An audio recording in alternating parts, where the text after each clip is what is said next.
ఇంత మంచి క్లైమేట్ ఉండేటప్పుడు బయట తిరగకపోతే అస్సలు బాగోదు. అలా తిరుగుతూ, తిరుగుతూ డీమార్ట్ దగ్గరకొచ్చి ఆగాను. నేను డీమార్ట్‌కొచ్చి 1 మంత్ పైగా అవుతుంది. సరే ఎలా ఉంది పలకరించి పోదామని వచ్చాను. నాలా అల్లరి చేసేవాళ్ళు ఇలా ఎంతమంది చేసుంటారో ఏంటో! నేను కూడా సేమ్ అదే రిపీట్ చేస్తున్నా.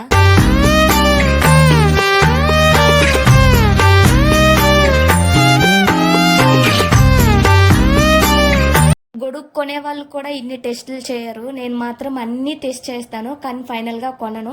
చూసిన ప్రతి దాని మీదకి నా చెయ్యి వెళ్ళిపోతది. అట్లాంటివి పడితే మాత్రం నన్ను అక్కడే కట్టేస్తారు. స్కూల్‌కి వెళ్ళే ఏజ్‌లో ఇలాంటివి వాడము. ఇలాంటివి వాడే ఏజ్‌లో స్కూల్‌కి వెళ్ళము. బొమ్మలు చూస్తే మాత్రం పిచ్చి నాకసలు. ఇంక నా చేతిలో ఆటోమేటిక్‌గా వెళ్ళిపోతాయి వాటి పైకి. నేనెక్కడికి వెళ్ళినా ఏ వస్తువైనా ఇలా టేస్ట్ చేయాల్సిందే. చేయకపోతే నా మనసు ప్రశాంతంగా ఉండదు. డీమార్ట్‌లో బ్యాగ్స్ ప్రైస్ మాత్రం చాలా తక్కువకుంది. అది కూడా బ్రాండెడ్ బ్యాగ్సే. ఎప్పుడైనా ఎవరైనా వెళ్తే ఒకసారి ట్రై చేయండి.